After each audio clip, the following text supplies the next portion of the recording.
All right. And Bye. whenever you have a chance, Lou, give me a call. Appreciate that. Okay, I will, Jose. I sure will. All right. Welcome to tonight's signing get together. My name's Lou Jensen, and this is a gathering of what's called the Inspiration and Encouragement Network, the INE network. We've been around since 1983.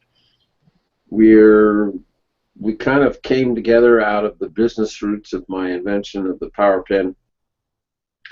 People who began to use specialized power carving and engraving and sandblasting and airbrushing equipment. It's a hobby on into a business, and it's a pretty good way to go. And so we started formulating a little better business plan and concepts that would help people accomplish that on a better basis. It's just damn near the best way to retire there is on earth, is to get a little hobby business and let your business play for your play and your cars and your travel and your food and your motorhome. As you retire and grow older, you've got something, first of all, super fun to do. But second of all, it is a tax deductible business excuse to go play.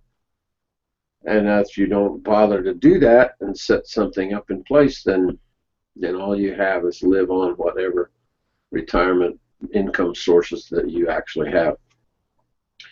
So this just really is kind of fun to work toward. I did an engraving series for the university here, the local university. I did a sandblasting series for November last fall.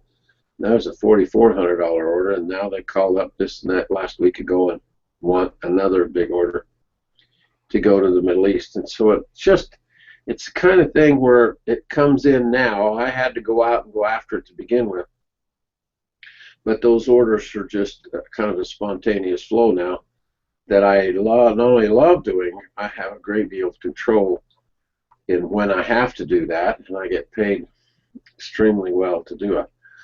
So as we moved into these series of training and teaching little programs and sessions, we've been on the web doing webinars for 8 years now. This is our 8th year. And we've used every format that's come along. And then 3 years ago, when Google Plus showed up, Hangouts came into the equation. This one we actually have done pretty well at figuring out how to use it and mixing our network on a regular basis of people that can come and jump in and participate. We also have a 7-step program from amateur to the master of something. And so the INE purpose of the INE is to discover you have some talent, to do whatever it takes to develop that talent, master something, get really good at something, and then learn how to trade it, learn how to share. We don't sell in our network, we share in our network. In the want world, which is not things that people need, we play with things that people want. Needs are things that people have to have, market driven, and it's different to trade and share and market those things than it is for things that people want. And the want world is driven by exposure. If no one ever knows who you are, then you don't have a heck of a lot of chance of trading with them. But it's also targeted exposure. Too many people who move in from a hobby into a business just don't understand marketing. Marketing is where you throw your fish hook and what the hook is on there that you've got on. And so you could play out in the street all you want and cast and fish till you're crazy, but you're not going to catch anything. And if you go out and say, well, what I want to do is catch a whole lot of little fish, you'll work really, really, really hard and not end up with much at the other end. Business, to be in business, costs money anymore, a lot of it. And so if you're not managing the business well, you'll have trouble with that also. So what we're trying to do here with this 5-part series is what I call upscale marketing. I had dinner last night with my #1 buddy and friend and patron and client. And Jack had me do things for him for about over 30 years now.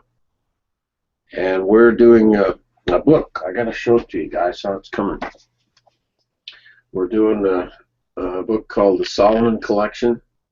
He has the world's largest collection of hand-engraved crystal. This is Jack right there.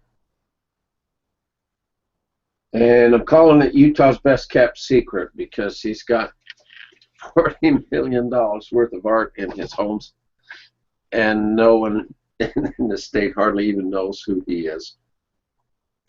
And it's just so fun to I get to finally photograph it. He didn't want anyone to know he even had it. He's been very cautious and concerned the whole time he's been here with that collection. I moved him up here from Las Vegas a long time ago, and now he's let me photograph it and put this book together. We got it all finished at his place yesterday in the evening, and then I took it to the quick print place because we're going to do just a little quick booklet. We've got a meetings dinner with the mayor of New York tomorrow night, or not New York. No, heaven forbid. The mayor of Salt Lake City, and making some presentations to the city and the new City Creek Mall at the Mormon Church in the middle of built in the middle of Salt Lake. It's a new $3 billion mall, and they just happen to need a museum right in the middle of it. So we were trying to cook a deal. And I got to the quick print place to Kinko's place last night and told them exactly what I wanted. And the woman opened up my thumb drive on my flash drive on what I've made for Jack, and she says, "That's the Jack Solomon collection. And you could have bought me for freaking quarters." I just going, "What do you mean?" And she says, "My mother used to clean all that stuff. My mother cleaned was Jack's maid, took care of it when he first moved here." And I thought, man, if it's not the most unusual thing in the world, if you don't realize how small and how connected everything is, and you can bump into this and bump into that, it all ends up being a resource to you. You're kind of misjudging how I think the world actually really works. So let's jump on stage 5. This is the last of the 5 series, and I got to do a screen share here for you quick and get that going. And I think here. Okay.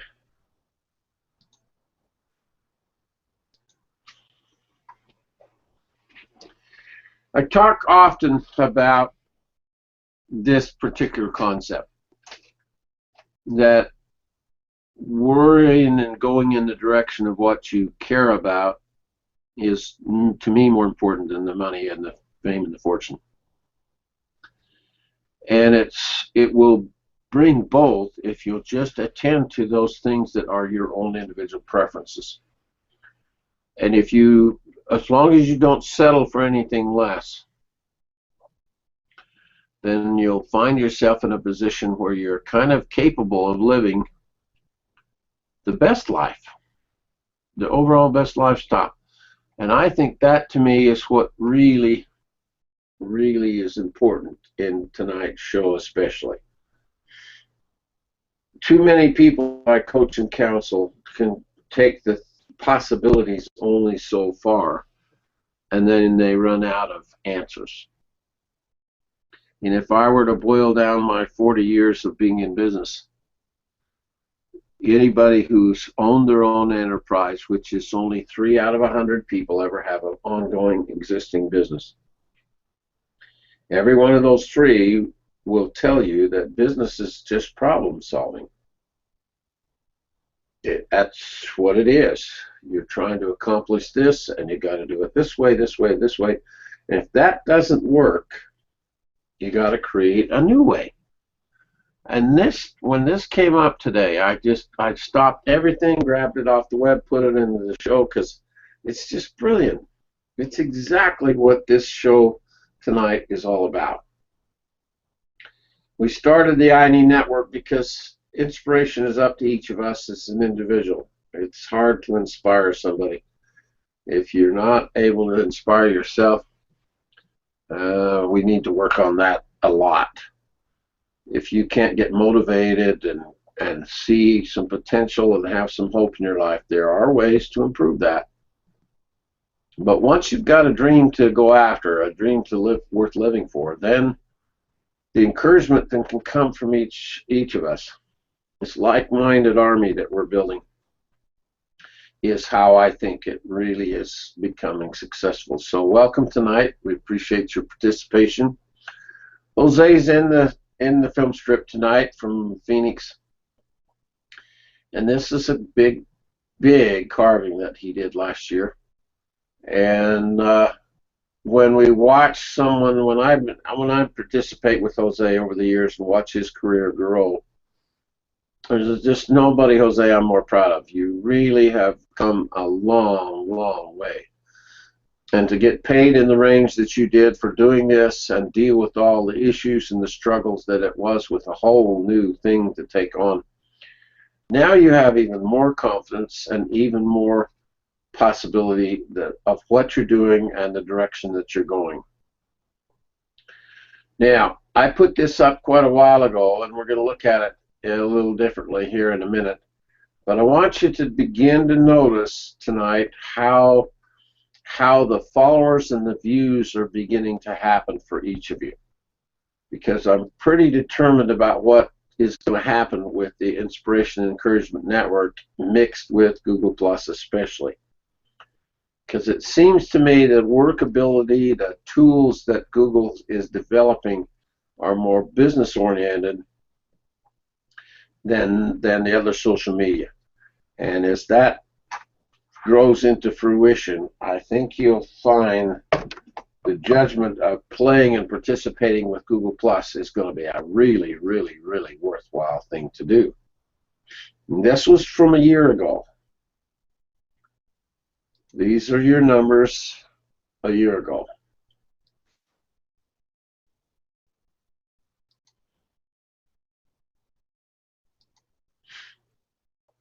Now look at my numbers from 1 year ago. I had 1,000 when I did this show last year. I had 1,000 followers. Now I got 2,300, and I moved from 417,000 views to over 1 million.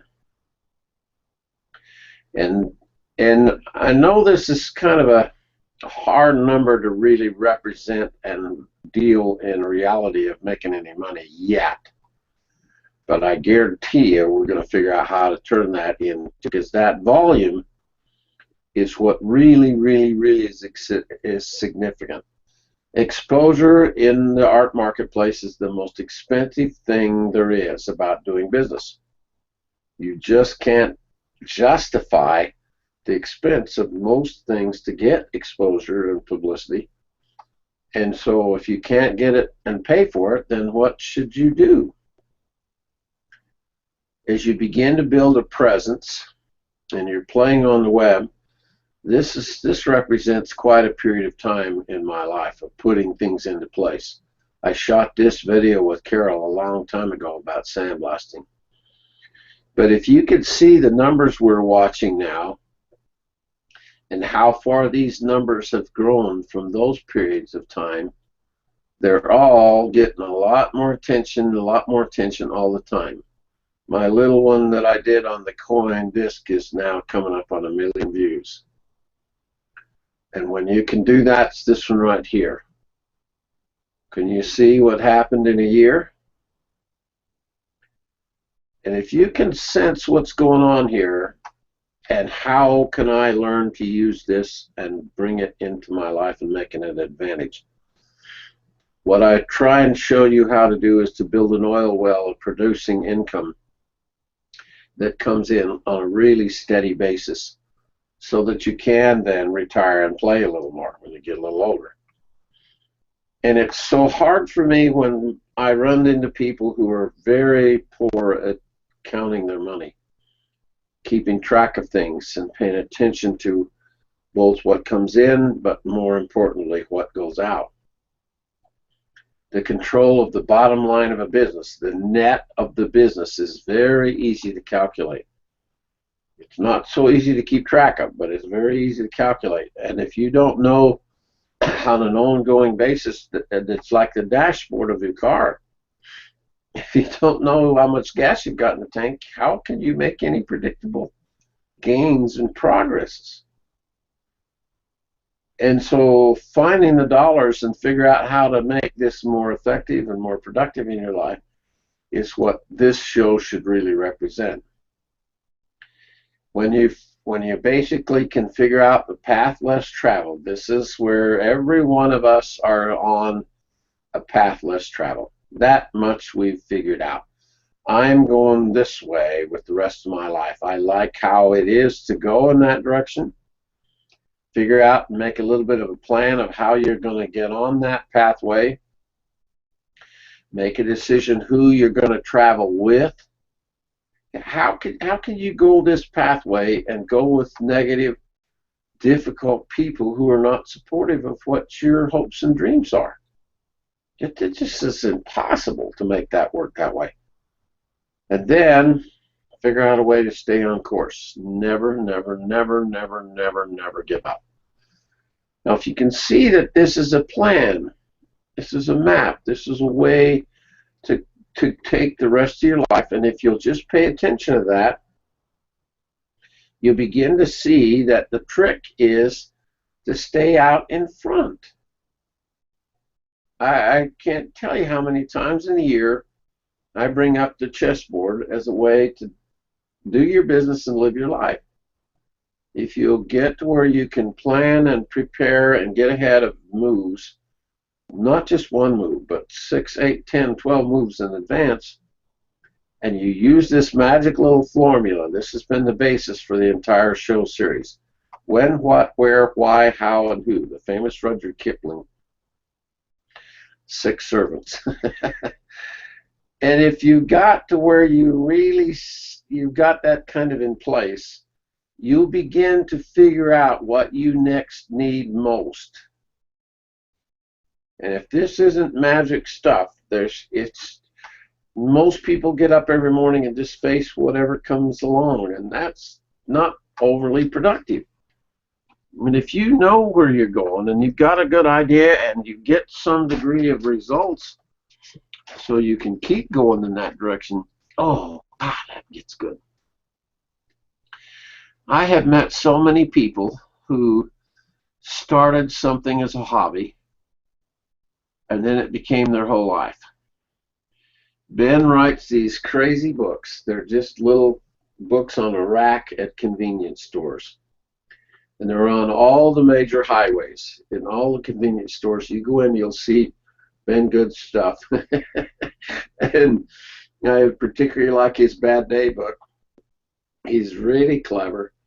He's a great artist that helps him put the whole things together. He publishes them himself. He distributes them himself. And he makes a really, really damn good living on it. But it all started with a hobby. And the day I found that quote, having a good time is my job, all of a sudden my life changed, because I was a very busy dentist up to this point, and I hated going to work every week. And when this hobby started taking over my life, I enjoyed that immensely. So all I had to do was just do more of it.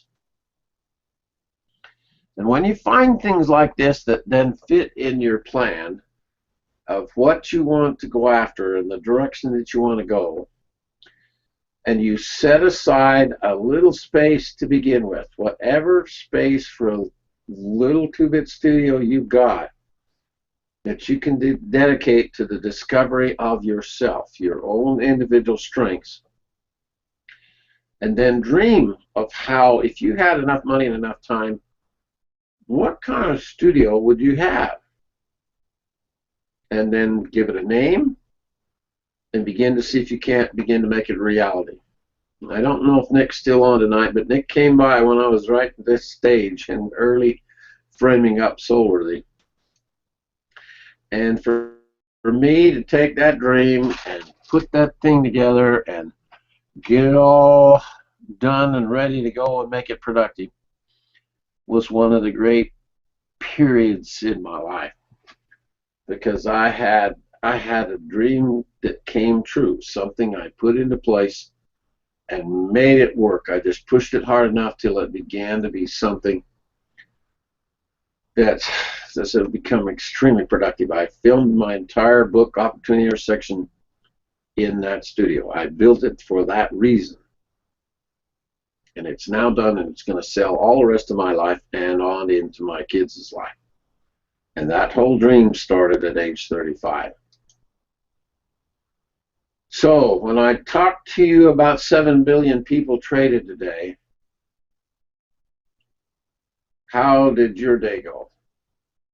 What was your day like? What did you trade for the 24 hours in the day?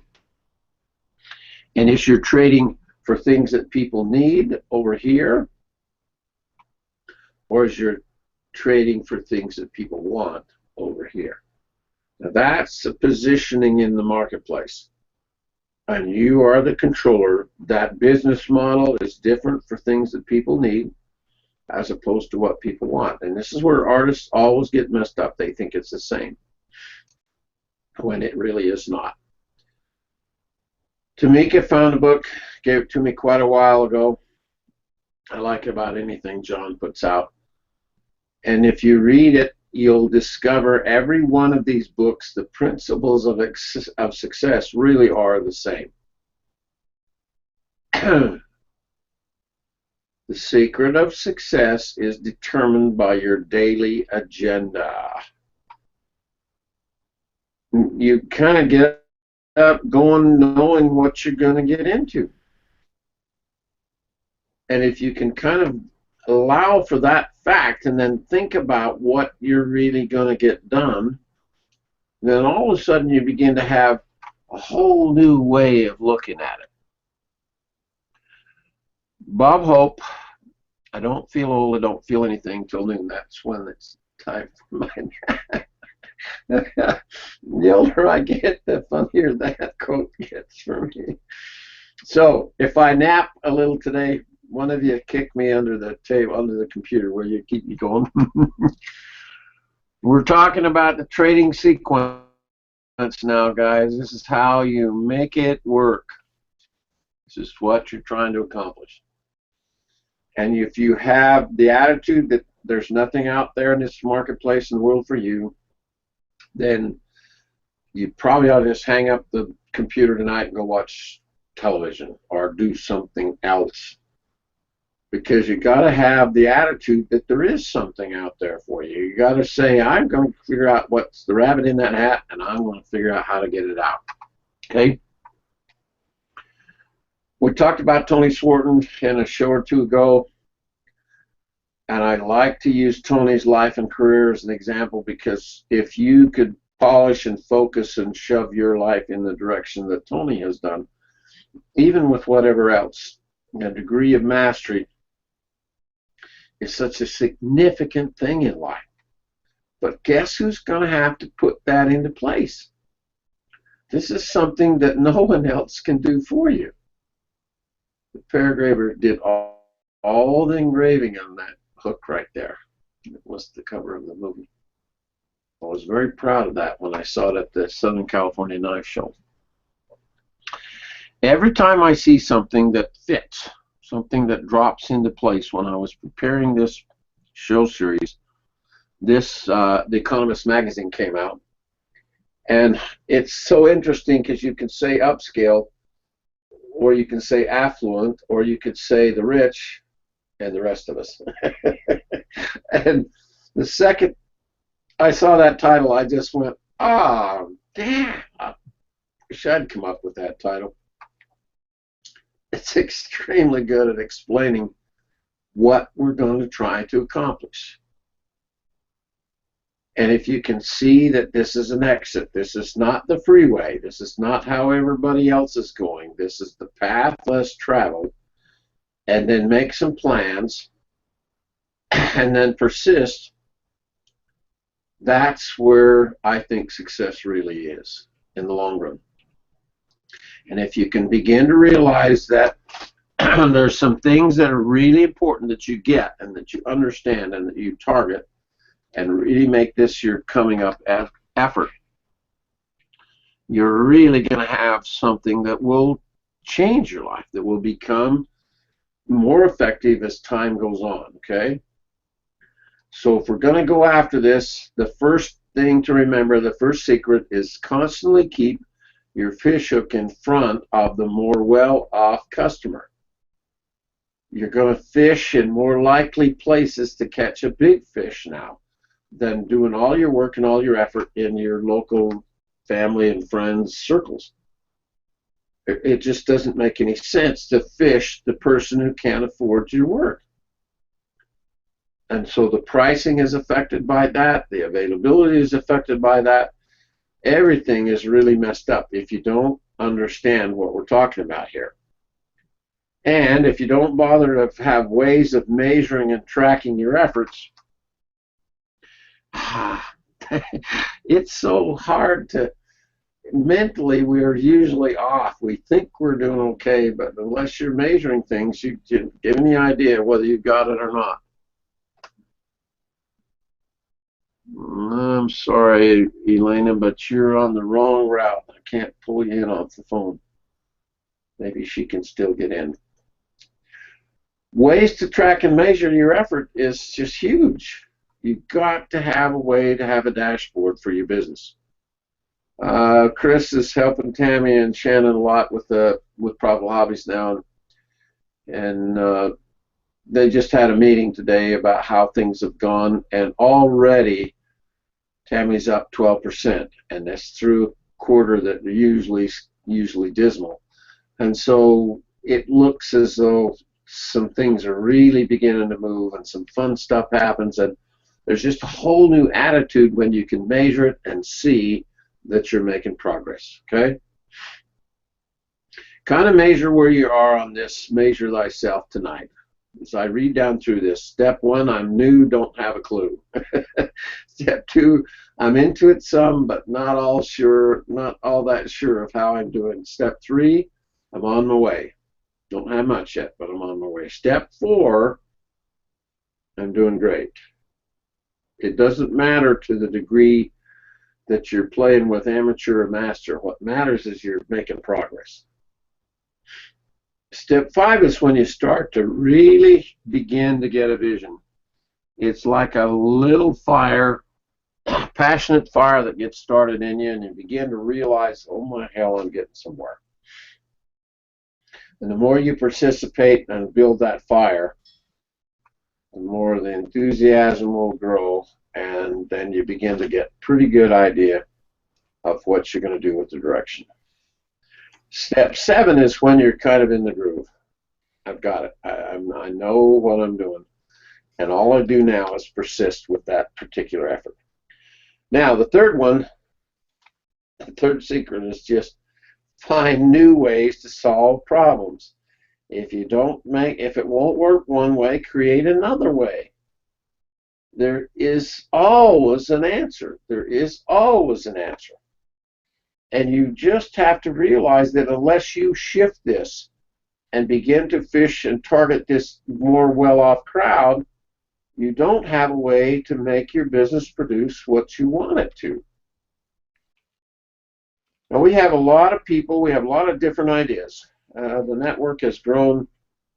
We've sold 30,000 kits, so we got people everywhere. Somebody's got their microphone on. Will you all check your microphones and make sure you got your mics off? If you're going to do wine engraving, for example, this is a pretty good area because this is a really popular product in the upper side, upscale side of the economy. But what they buy and where they buy is really significant when you begin to realize, all right, wherever there's some issues that are a bit of a struggle, the uphill climb is usually the most rewarding. What it takes to press you to get into it is really something you've got to kind of pay attention to. When I'm watching and looking in the wine world and seeing things that are out, this is the Mondavi ad. And this was put as a bullet point Some wines reflect the character of their makers, some reflect the size of their dreams. Okay? His name is on the bottle, his story is in it. God, can you imagine having that written about you when you die? How can it be anything better? Sometimes a dream is big enough to sustain you, inspiring enough to become true. Today, the wines of Robert Mondavi Winery stand in the company of the very best in the world. That's a pretty great way to grow old. It's something that you do that becomes your whole life, okay? It isn't too hard to see this engraved on any bottle of wine. And when we had dinner a couple of nights ago at Ruth Chris in Park City, and you look at their bar and realize the amount of liquor, alcohol, wine, and beverages that are going through that place every night.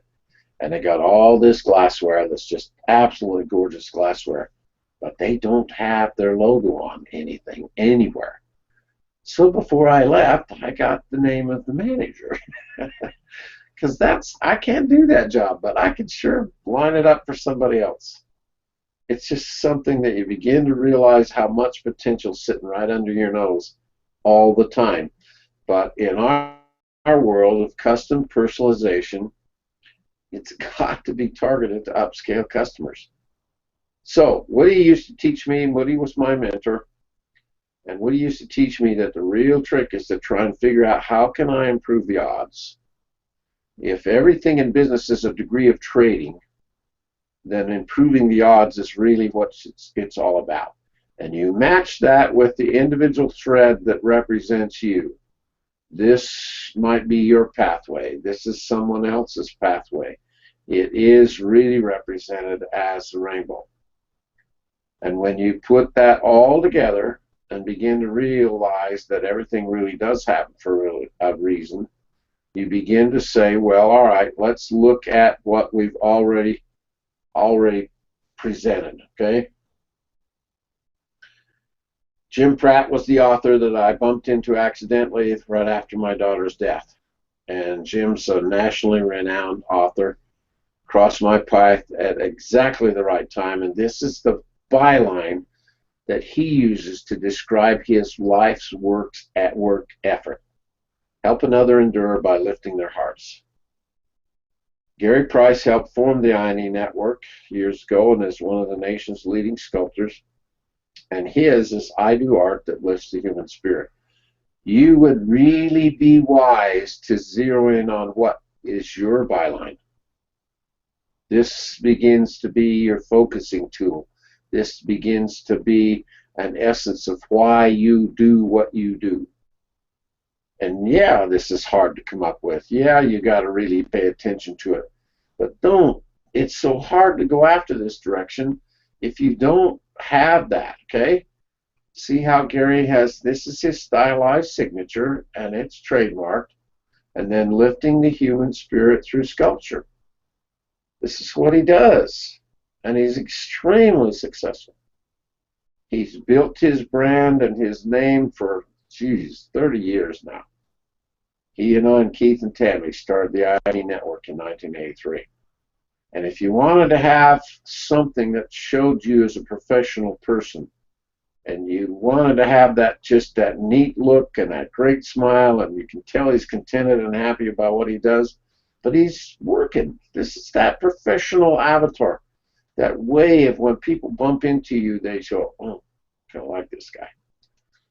And we talk about all these things that are so fitting in the concept as a whole, but they've evolved for all these years.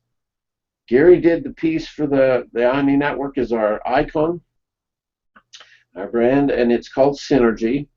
And the definition is it may be defined as two or more agents working together to produce a result not likely obtainable by the agents independently. So each of us inspiring and encouraging each other, to me, is just absolutely right on the money. And if you're doing what it sounds good and feels good to you, and you like what you're hearing, and then if you see that someone else can do it, then maybe you could actually do it too. Ken Brown, I think, is easily one of the more successful people in the network. Put that drill in his hand 22 years ago, and he lit up the world with it. He never met a bottle of liquor, high-end grade, what they call investment grade alcohol, that he doesn't like to engrave. And he spends all of his time, $150,000 a year, engraving and personalizing wine with calligraphy. And then he started developing a program to teach other people to do the same. And several of you have gone and done that and taken that course with Ken and learned to do calligraphy, and it's just a major weapon for you now. Jose's on tonight. He has an extremely good month from November to Christmas every year doing this very thing right here. And so does Ron Schneeberger. But Al's also part of the Hone family that started out. The grandfather, Uncle Keith Hone, was my first master in this circle we've built. And Al started, he was a cabinet maker, and then he went into doing high-end custom furniture and was the leading Western furniture designer in the nation. And now he's moved mostly into doing his bronze and his artwork. But when you see what someone else has done, and you start realizing that Darwin worked for Sears for 38 years, I think, half his life, and then he moved over into doing his carving and his artwork. He likes to copy and replicate one-of-a-kind Western sculptures. But look who he's targeting. Does that sound upscale to you? When you realize what you target and what you think about and the direction that you go is how it's going to go. I made a bet with Darwin that eventually his carvings would outproduce all his years with Sears. And he didn't think that was possible, except he's now in the 15,000 per piece range, and that's quite a bit better than all his years out working with Sears. I made a similar kind of bet with this young man, because now I have a father and a son both. Keith and Craig have worked together and been in each other's lives for all this time as we've grown the business for 30 years now. This was Craig's first major piece, was this 8-inch thick solid walnut door on a $4 million home. Got $36,000 for that wonderful little piece. And Joe Cummings, Joe sold metal buildings and was a contractor all his life.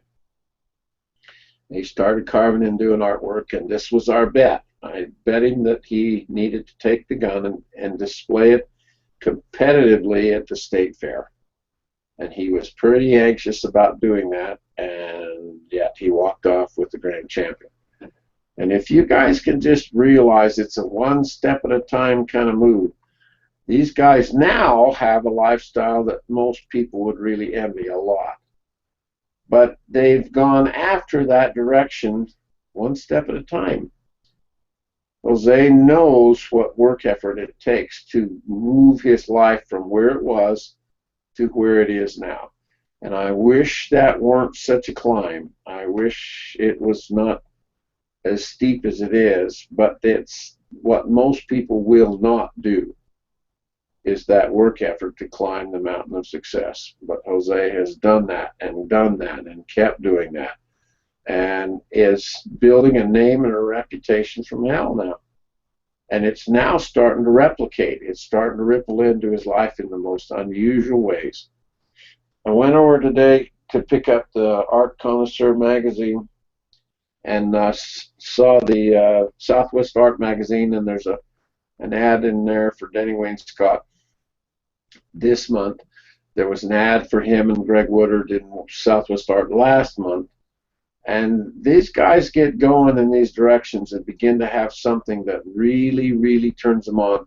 He loves Indian Native American graphics.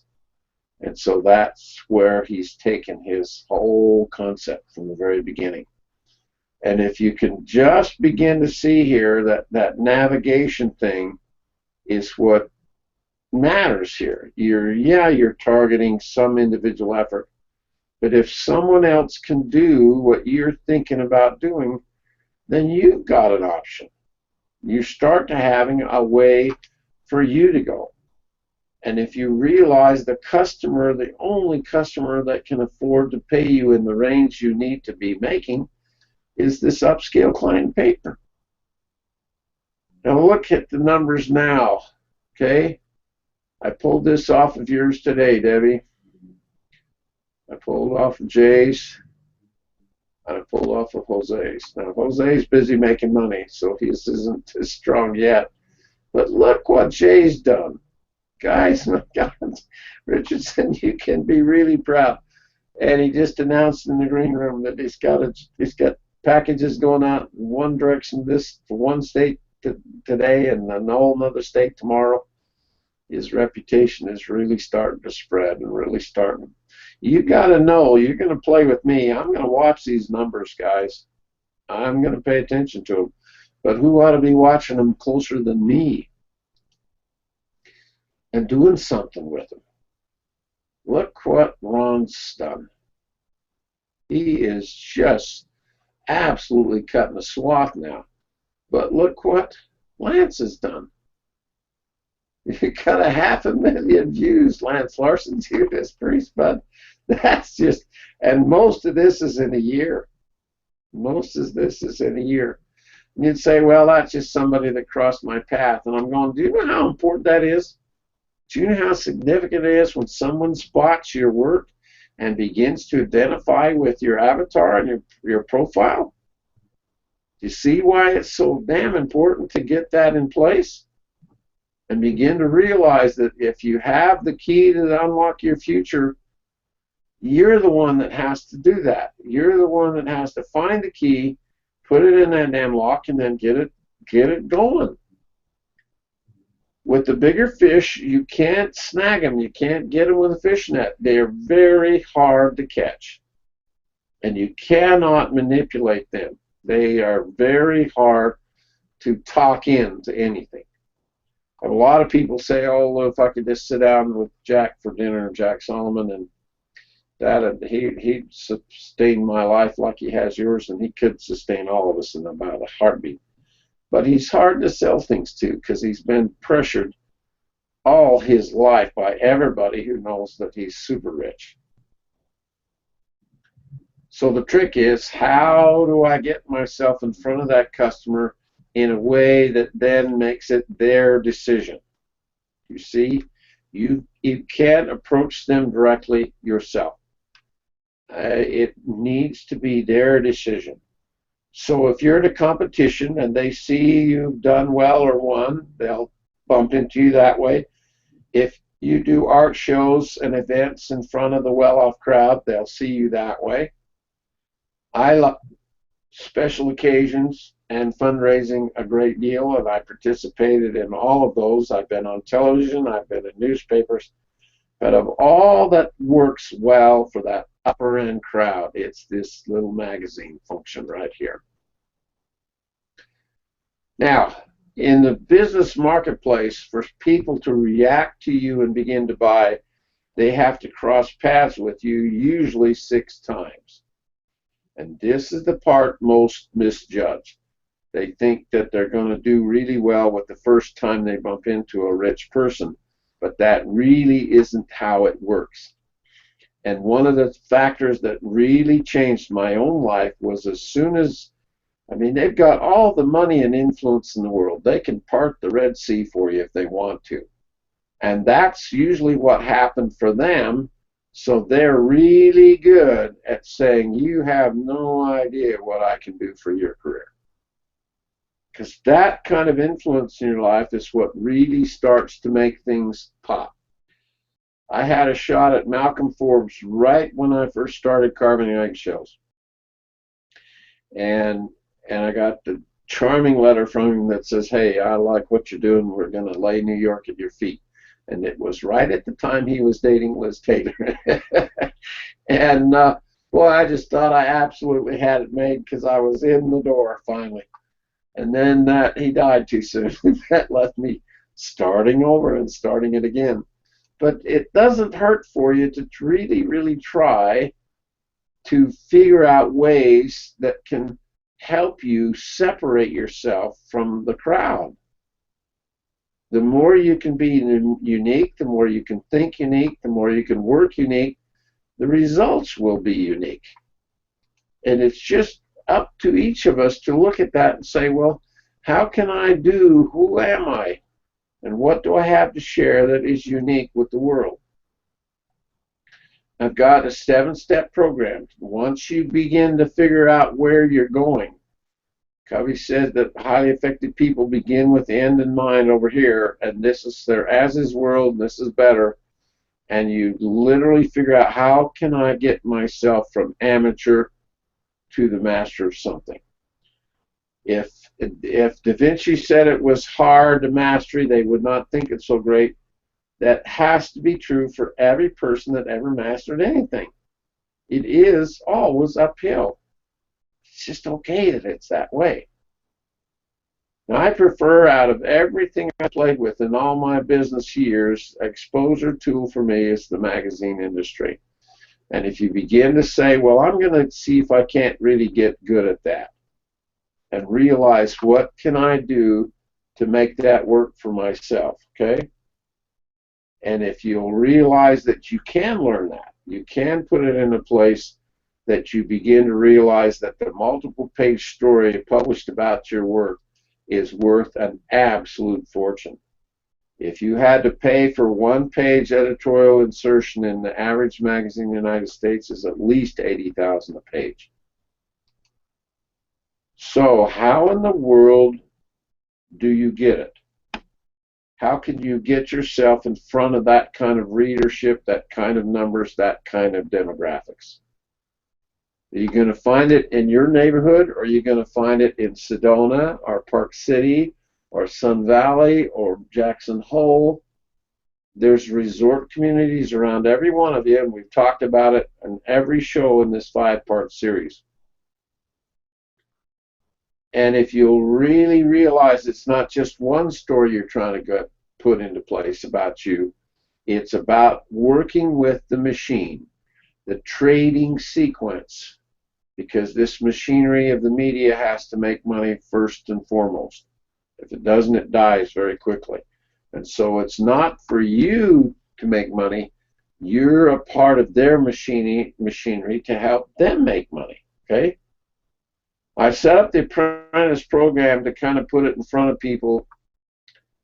I had a lot of people want me to do it for them, want me to do their life for them, and I don't do that anymore. I've got so much going on in my own life, but I will give you advice and counsel every time I possibly can. But some people are working harder at it than others. When you're moving into this position, and I begin to see that you're making all the effort, then I will make even more effort as well. I don't help many that aren't a member of the INE network. This is my whole life now. I'm so determined this gets functional before I die, and that it will help artists in the future do a better job of the business of producing and selling art. It doesn't hurt if you've been in my studio course. It's expensive and it's a week-long course, but I guarantee you the rest of your life you'll at least have that orientation figured out. You gotta find your own obsession. I have never seen it yet. It just stalls, it just hovers, it never gets anywhere till you start to tell me, God, I can't quit carving and engraving glass. I just love working on wood. I enjoy engraving guns and knives. I like doing motorcycles. You've just got to find that and then begin to track your effort in that direction. Long before there was a company, I carved eggshells and I did a little art show in Park City. And a lady said, what you ought to do is send your stuff to a girlfriend of mine in California who's writing a book. Well, I didn't know any. I just took the pictures and sent them to her. And I got juried into the top craft artists in the United States by the American Craft Council. And this page came out, and if you notice, that address right there is my dental office. And that address actually still exists to this day. Yeah, I can't tell you how much mileage I've gotten off that free page done by the American Craft Council.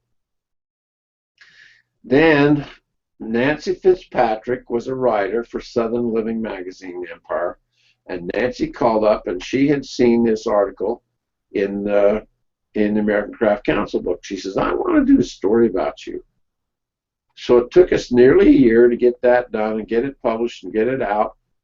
But oh my gosh, did that one. It got the largest readership response in the history of the magazine. It launched Nancy's life and launched mine as well. Then I was doing the national drag races in California, and I ran into Dick Deloche right here. Dick was watching me engrave a window on a custom van and said, I'm the editor of Truckin' Magazine. Can I do a story about you? And we leaned into that and got that one done, okay? But that led me to every magazine with Peterson, or with McMullen Publishing. I got into every magazine, and here's Dan Ledbetter, who was the last magazine, Volkswagen Trends. He was the editor of VW Trends, and he's the only magazine I never was in, and he even snagged me for that one eventually. And that began right here. See, Dick Deloche published that article. It was a one-page free story, a one-page insertion called an editorial comment. And here again, you see that address right there? And that used to be the phone number. That has changed. That no longer, both my brother and I are retired now. But you have no idea how good this stuff works for you. When you're Van Tishner and Jim Erickson and this knife goes to the International Knife Show in Paris, you start having something that's really beginning to have some impact. And it's what turns you the direction that you want to go that's significant. I was in McMullen for 10 straight years, and so I took one whole page and did a thank you to Ken Yee and Tom McMullen for having helped me building the company. This is the article that Nancy Fitzpatrick did. 2 pages. 2 pages is all it was. Back in the day when my hair wasn't white and gray. And oh, these are early images. I still have both these carvings. They were my mother's, and I got them back when Mom passed away. Then this came out in the newspaper. Full page on Easter Sunday. You know, if you ever want to get something published about you and you're an eggshell carver, Easter Sunday is the Sunday. The whole world reads Easter Sunday. Salt Lake Tribune. And people would send it all over the world. I got letters and inquiries from everywhere on the planet. And if you'll notice, this is the pictures that were done for the newspaper, and they are the same pictures that I sent to the American Craft Council. Bingo, isn't that amazing? So if you don't have $80,000 to spend on a page of advertising exposure, how important is it you learn how to dance and in the parking lot with nothing until you can make it rain? You've got to know who to talk to and what to say when, and then follow up until it actually works. But if you don't map it out, you don't have a whole hell of a lot of chance of doing that. If you'll target, okay, I talked all through this 5-part series about targeting a particularly affluent neighborhood or area in the marketplace, Sedona, Arizona, or Scottsdale, Las Vegas. You don't have to look very far to find the area that's close to you that you can begin to start zeroing in on this Park City kind of an effort. Wherever you live, I guarantee you, there's really rich crowds in Texas. There's really rich crowds in Arizona and California and San Diego, La Jolla. It's that neck of the woods where they all live, and they all live around each other, and their money separates them from the rest of us. And when you're trying to find a way into being something published about you, you've got to reverse it and figure out what can they write about you that they would likely like. It really makes a difference when you're realizing you got to reverse this. You don't worry about you. You're worrying about the successful machinery of the magazine. And it is 90% work and 10% inspiration. And the fishhook will be your query. All right. Now, a query is a letter of opportunity. It's like a press release.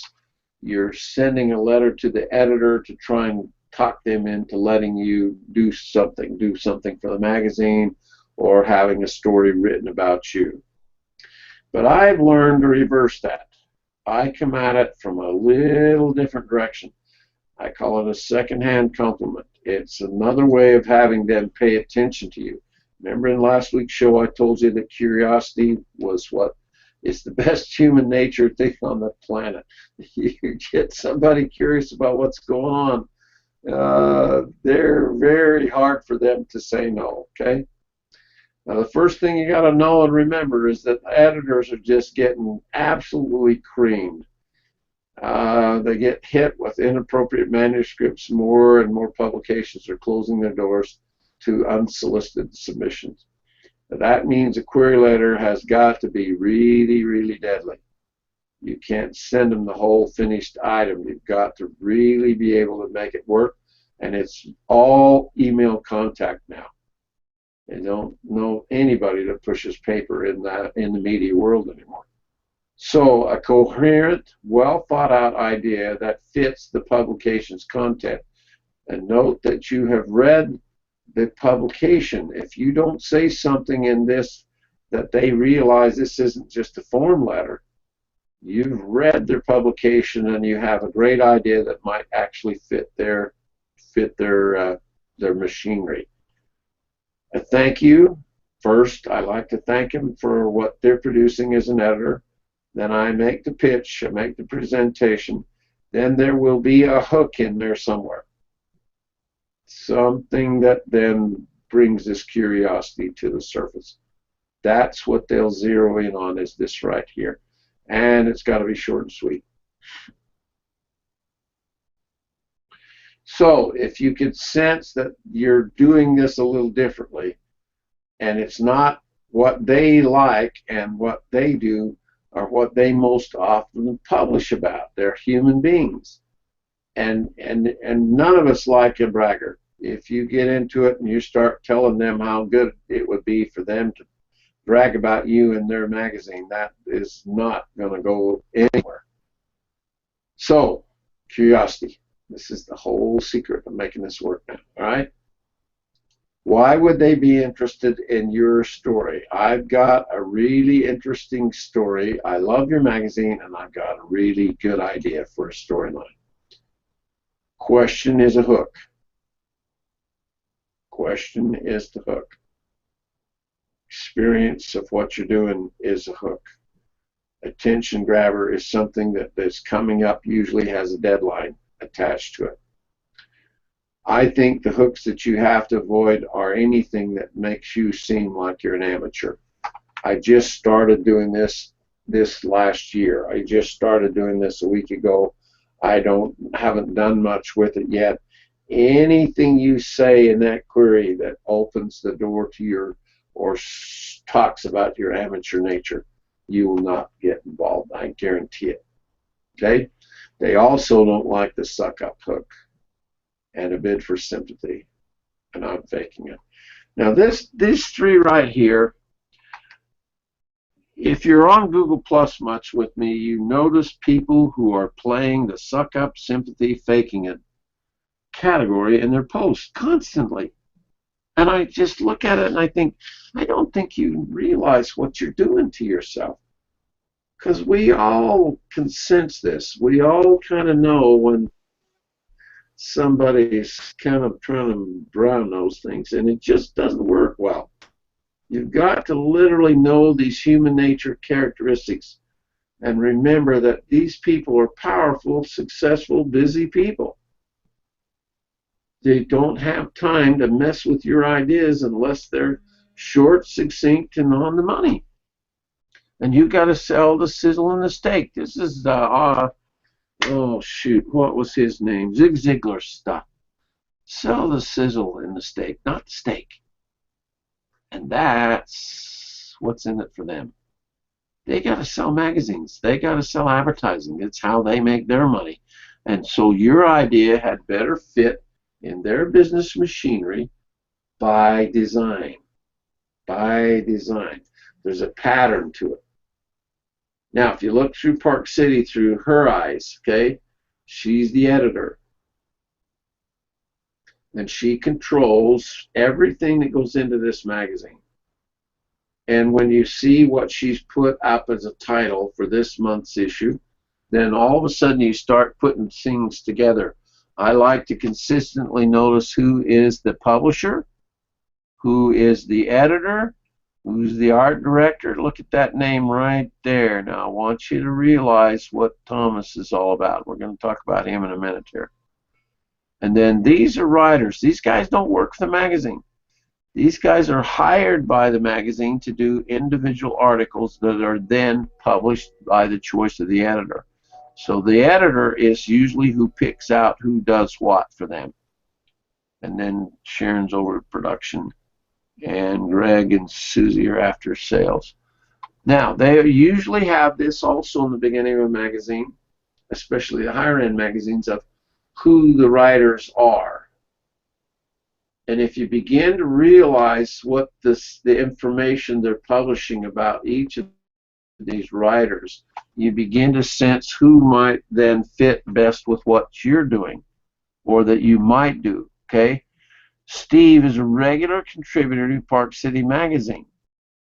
He wrote about the Park City Ice Arena for this individual issue. And Steve lives in Park City.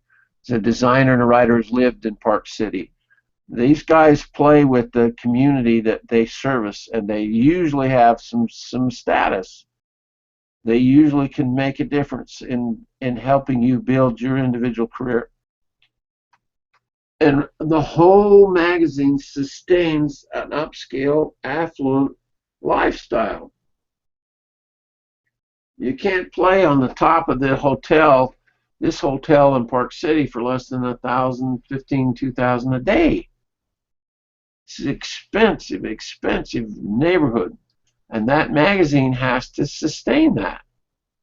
So there was an article in this issue about striking a pose. Do you know what that did for that little business? Somebody put that in place. And if you look and see that article, look who wrote it right there. Look who wrote it right there. And then this is the photographer. And that's somebody that then has been published, and the editor is the one that picked that to put it in.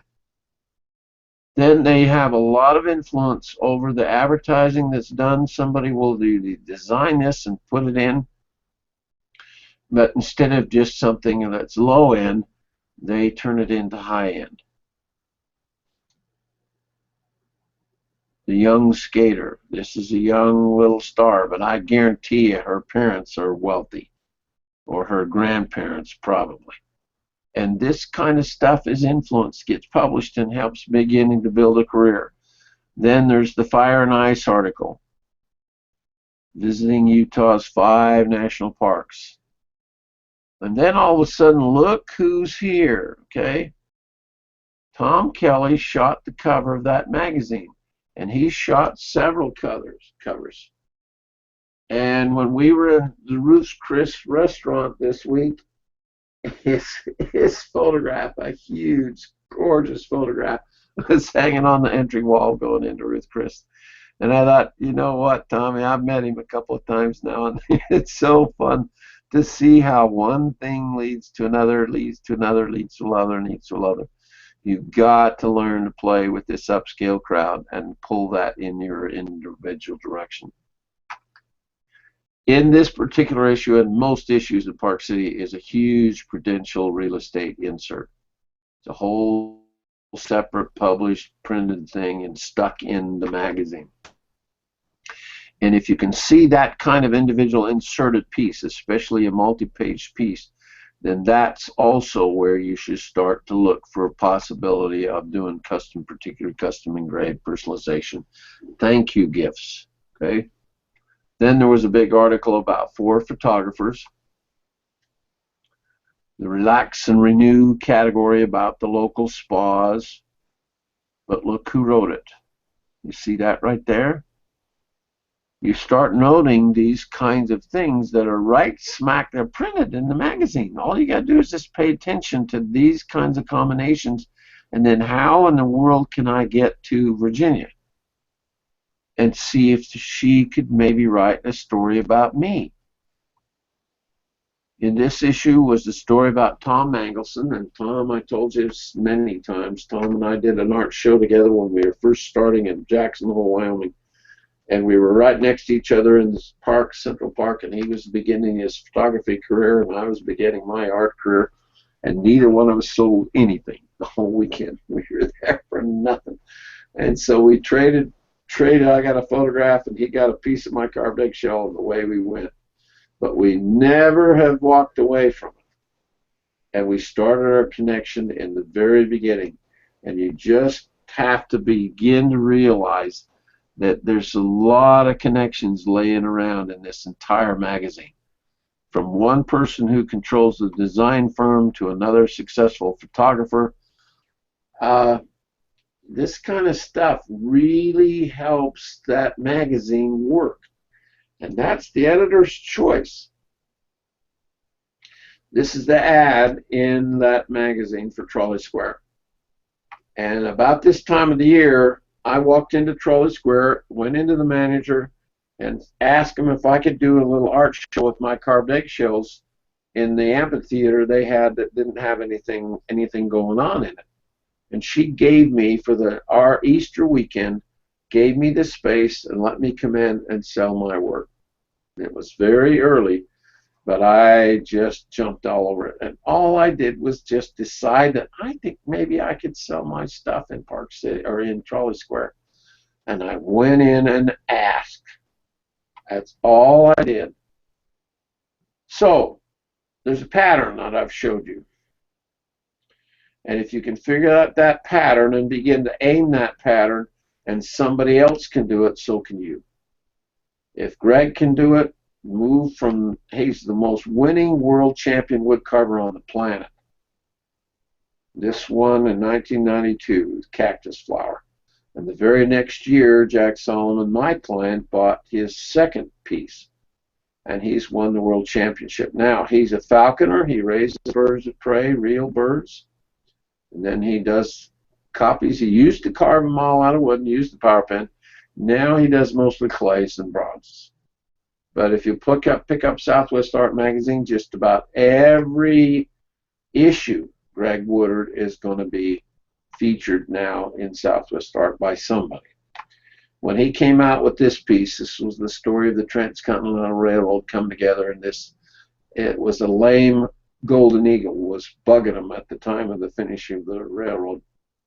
So it's a famous story. And he did this, and it came out in that page, full page ad in Southwest Art. And a lady bought it driving home on her cell phone. She didn't even see it. She just called up. I don't care how much it costs. I got to have that. My grandfather had something to do with it, I suspect. So when you start, and then you start realizing, oh my hell, stay on it. Don't drift very far away. When you get something that begins to really pop in the marketplace, then you stay with the fact that he raises the birds of prey, and then he replicates those birds of prey. The top end of our masters, every one of them, have published a book of some kind. It's just huge to get your name in print. It really helps your individual credibility. You have to be able to stay with things. Now, you'd have to know that Greg Woodard just freaking loves birds of prey. It's his whole damn life, and he's been doing it now for 30 years. And he's in a position now where he can call the shots. He can do anything he wants to do when he wants to do it. But so's Denny Wainscott. If you got a pop in Mother Earth's news about you and your work, gorgeous gourds. Look who wrote it, okay? Right there, Barbara. She happens to be Barbara Pleasant. You just don't realize what can happen when Nancy Fitzpatrick walks into your life and you make a friend out of him. It just begins to split the Red Sea. You really have a chance to make these kinds of things work for yourself if you just start targeting and going after them. Denny Wainscott, the Santa Fe Art Show. This art show changed his life, and we doubled his prices the week before he started into this show. Moved his prices from $3,500 a piece to $3,000 to $7,500 a piece. Ray Tracy's one of the most well-known Native American jewelers, and has been a pal. Went here to college here at BYU, and has been a friend of mine and James Goodman, our buddies that have been doing their artwork for years. And if you target this thing and start paying attention to it, look at how it's constructed, look at who, what, where, why, how, and when. With everything you pick up and have the thing that you're going after. Now, my big secret is to do this right here. This is Walt Disney's advice: to make a friend out of them first if you can. And I'm going to show you here in just a second, when I finish the slides, exactly what I'm talking about, okay? It really helps if someone else can pitch a proposal for you. It really helps if someone else lays it down rather than you do yourself. I call this an agent relationship. It's the person who sells you, basically. It's very hard to sell ourselves. And so we try and develop an agent relationship with someone who can actually do it for you. And then you got to know the players. You've got to watch for and see the fit between who's doing what at that magazine and that publishing media entity. It's really, really valuable stuff. So I hope you're beginning to see that if you're targeting it and you're making an effort to hit here, instead of just wandering about a little here, a little over here, a little over here, a little over there, it is hard to make that work and make it successful in business. Extremely hard. Oh, you know what? I was going to go do this today, and I forgot. I always ask this every show. Who knows what the most expensive hotel room in the world is? And the last time I did this, it was Dubai, and it was $84,000 a night. Oh, I got to go do that yet tonight. I got to know how that's out. I wonder if it's gone up a little. What do you think? Can you imagine somebody that would be willing and can afford to spend $84,000 a night for a room? And it's a suite. It's going to be one whole damn floor, I sure. Probably that one right there. But it's hard to, when we live on normal budgets and money, it's hard to realize how well off that top, basically 10% are. Remember, 10% controls 70% of the nation's wealth. And when you look at these houses here, there's just a large real estate group advertising in the Park City magazines. They're all second homes, and this is the price range for a second home. So if you realize what you're after here, and you begin to watch your journal, watch what you post, watch what you put in your electronic journal. If you're not using the electronic journal on your Google Plus account, get to my community and figure out how to do it, and begin to pump everything that you like. If it's appealing to you, I've got 9,000 photographs on my Note phone right now. My Samsung Note phone, I got 9,000 pictures that I popped, I grabbed. I like this. Now, out of all of them, I'm not going to use all of them, but they begin to help you see a sequence of your interests. And when I see something like this that's more aggressive in the reproduction, this is what I prefer. I like this style. I like this look. It's how I carve. It's how I engrave. It's how I airbrush. Everything I do is in that general direction. Okay? So, nothing to fear but fear itself. All right? appreciate your patience to sit through this, but if you don't make a choice in your life to get something published about you and who you are and the direction you're going this year, and make it happen, don't sit around and wait till it happens. It just never happens by accident. I've never seen it fail yet. You've got to stay with it and begin to thread it and form it into a tapestry. And if you'll do that, it will respond. Now, I wanted to finish up quick here and show you. We've shot the limit of the show, but last week I was reading through Connoisseur magazine, okay? Fine Art Connoisseur. And as I opened it up, the very first thing in this magazine was the editorial comment page, if I can find it here quickly for you. There's the page with all the people that work on the staff, okay? So there's the names of the players who I got to start paying attention to. And right there is the editor, okay? Now, the second I started reading, and I always read this page, always, because this guy is the ace in the deck here. He's the one that's going to let you in that magazine or not. And you got to start figuring out, okay, what's he like? What's his human nature? Because he will describe that in this body for you. Now, right at the bottom, he put a quote in here.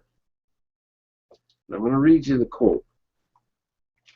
See if I can find it here. Oh, shoot. I should have circled it. I can't find it right here. He talks about what it's like going backwards in history. And he put a quote in here that was basically referencing somebody's past history with going backwards. And I'm going to take that quote and I'm going to sandblast it on a piece of crystal for him, for his desk or his office somewhere. And I'm going to put that on that piece of crystal, or maybe a piece of rock if I can find the perfect rock. And I'm going to send it to him with a thank you letter. He's brand new. He just took over. And I'm going to cultivate a relationship with this guy for a year or more. I maybe never asking for a favor, but build the relationship. I'm going to send him something that most don't bother to do this. Editors get nothing but lousy complaints and letters when they come at them. And if you realize that, okay, I like something he's done in here, I like something he said, and he's brand new, and I drop that in his life, I bet you in a year from now it's still going to be in his life. And if you sense that at all and realize how powerful that is, because I want him to know Lou Jensen's name before I ever bother to try and ask him for something. Now, I generally don't ask for the favor for me anymore because I don't need it anymore, but you do. And someone in our network and circle does. And I need, Maryland Sunderland needs this publicity, something fierce, this kind of exposure. So I bought the new Park City issue today.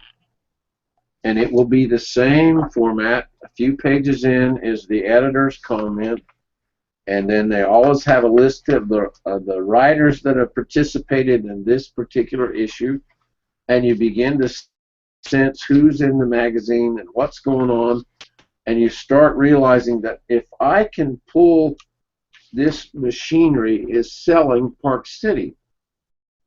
This magazine sells everything in Park City. And I'm involved in the thank you business of Park City. Now here's the insert that I was talking about, okay? This is that separate stuff. See, it's cut to size. It's not the same as the magazine. This is extra stuff that's stuck in. This is usually solid gold. There's people in here that have money and power and influence in Park City, and if you can tie with any one of them here, and begin to make a friend out of them and tell them the kinds of things you do, and particularly watch for competition or art shows or fundraisers from these kinds of activities that are listed in the magazine, you've got more opportunity underneath your nose than you can ever imagine. And all it has to happen is one damn time. The first time you get something like that, from then on, they come find you. They will pull that advantage into your life. So I hope that the combination of everything here, of realizing that they're out there, they're extremely wealthy, and you've got to think more on terms of what's going on in their life than struggling with the consumer mentality of your life. It's just you aren't going to be able to catch them unless you begin to shift that thinking. As you shift that thinking and start targeting it, and then find out, okay, you can't go. Jack has the largest condominium in Park City or in Deer Valley, and you never go in there without finding these kinds of magazines from their travels and their trips. They go everywhere. They've been to Paris twice this year. They're going to Mexico in another 2 weeks for their anniversary, and they bring the magazines back with them. And they have the subscriptions coming into the life of all the magazines that they like. And it's about the only way I know that a wealthy person can find you by accident. You're there, you're in the story, and then if the editor says Lance Larson is good and shows them what you do, that's that secondary compliment. That's the editor bragging about you rather than you bragging about you. It's better than an ad. Better than an ad. And that secondary compliment is just, it's just heaven. It's built more than one career in our network because they managed to figure out how can I make this fishing tactic of my efforts work in my direction. Any question, any comment? Anybody want to say something before we wrap it up tonight? Anybody got anything they want to throw in here? I think we probably ought to go forward, and doesn't look like anybody wants to comment. You're still broadcasting. I know, it's time. I wanted to get the comments, but I don't want Mel's comment. That's dangerous when you open that up. Everybody that's out there, you can get a hold of the company at 800-624-7415. We've had that same phone number now for over 30 years. And ask for Tam-Marie. Ask for Tam-Marie Littlefield. She can help you get this whole thing started in your own life if there's some interest there. Tammy can access me through that, or you can access me through my email as Lew, L-E-W, Jensen, J-E-N-S-E-N, studio @gmail.com.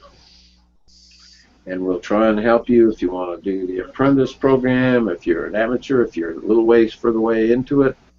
I invest in you about what I see you investing in you. And to the degree that we're making progress and that you're willing to take some chances and take some risks, I just can't tell you the number one thing in everything in my career and Greg Woodard's career and Craig, all of them. Everyone who's managed to succeed well with this direction have gotten a major published article done about them at some point. And then we'll go work on getting a book published, okay? Because that's the next move. Absolutely next move.